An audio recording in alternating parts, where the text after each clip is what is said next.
मुझे बताया गया है कि समुद्र प्रताप को विशेष रूप से पॉल्यूशन कंट्रोल के लिए डिजाइन किया गया है, लेकिन इसकी भूमिका मैं मानता हूं यहीं तक सीमित नहीं है।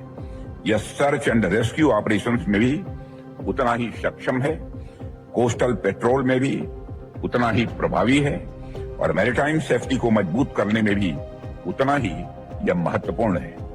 इसका अर्थ यह है कि शिप में एक ही प्लेटफॉर्म पर कई कैपेबिलिटीज को इंटीग्रेट किया गया है। यही मॉडर्न अप्रोच आज के मैरीटाइम चैलेंजेस की मांग भी है, जहां फ्लेक्सिबिलिटी और रेडीनेस और दोनों इक्वली इंपॉर्टेंट है।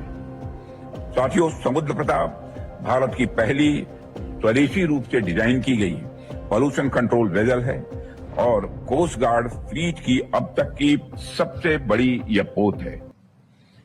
आप इसका आकार देखिए, 4170 टन का डिस्प्लेसमेंट और 115 मीटर की लंबाई अपने आप में इसकी विशालता को दिखाती है। 22 नॉट्स की स्पीड इसकी ऑपरेशनल स्ट्रेंथ को दर्शाती है। इसमें advance pollution detection system, dedicated pollution response boats और आधुनिक फायर फाइटिंग कैपेबिलिटी भी मौजूद है।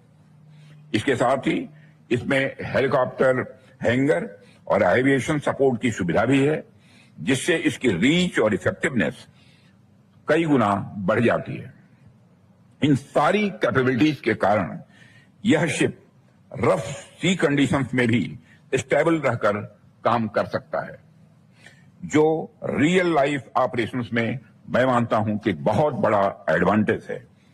साथियों, इस शिप की एक और खास बात यह है कि इसमें 60% से अधिक इंडिजिनस मटेरियल्स का ही उपयोग हुआ है। यह अपने आप में आत्मनिर्भर भारत की दिशा में बढ़ता हुआ यह एक मजबूत कदम है। हमारे मेक इन इंडिया इनिशिएटिव्स का असली अर्थ ऐसे ही प्रोजेक्ट्स में दिखाई देता है।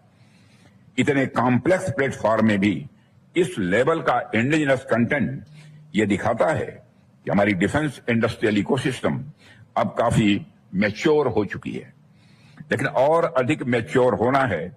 मैं चाहता हूं 60% ही नहीं बल्कि हम 90% तक हमारा इंडिजिनस कंटेंट हमारे शिप्स में हो, यह हम लोगों की कोशिश है। हमने डिफेंस मैन्युफैक्चरिंग में कम से कम इतनी क्षमता तो आज हासिल कर ही ली है कि हम मैन्युफैक्चरिंग से संबंधित कॉम्प्लेक्स चैलेंजेस को भी हैंडल करने में आज सक्षम हैं।